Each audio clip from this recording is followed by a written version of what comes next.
Alright, lastly, we're going to go over some joint movements. So, your joints can move in several different ways. We're going to start with some pretty basic ones. We have your extension and flexion.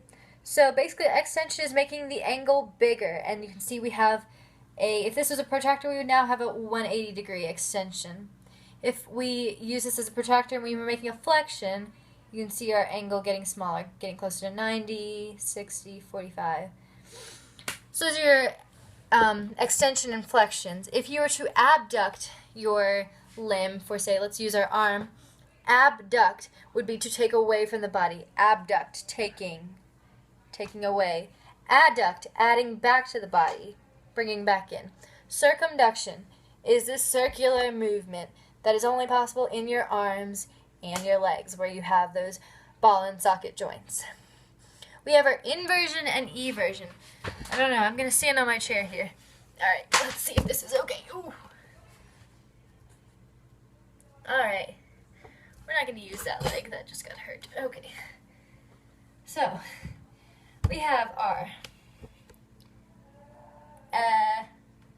eversion, when you flex your foot outward, and an inversion would be when your foot is facing into the body.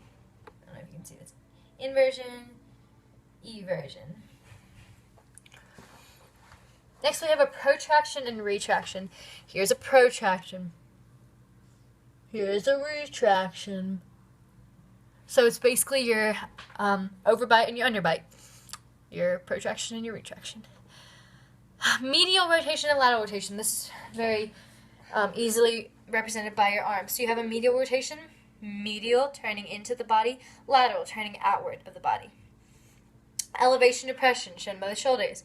Elevation, depression, elevation, depression.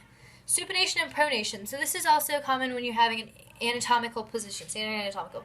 Standard anatomical is your hands supine. So supine, holding soup in your hands. Pronate, supine, holding soup. Pronate, pronate, supine, pronate, supine. Alright. Then we have our dorsiflexion and plantar flexion. One more foot one. I knew we had another one before I got off this chair. But, alright, let's see.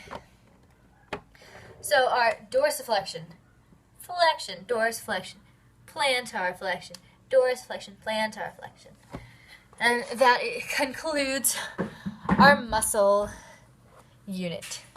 Thank you.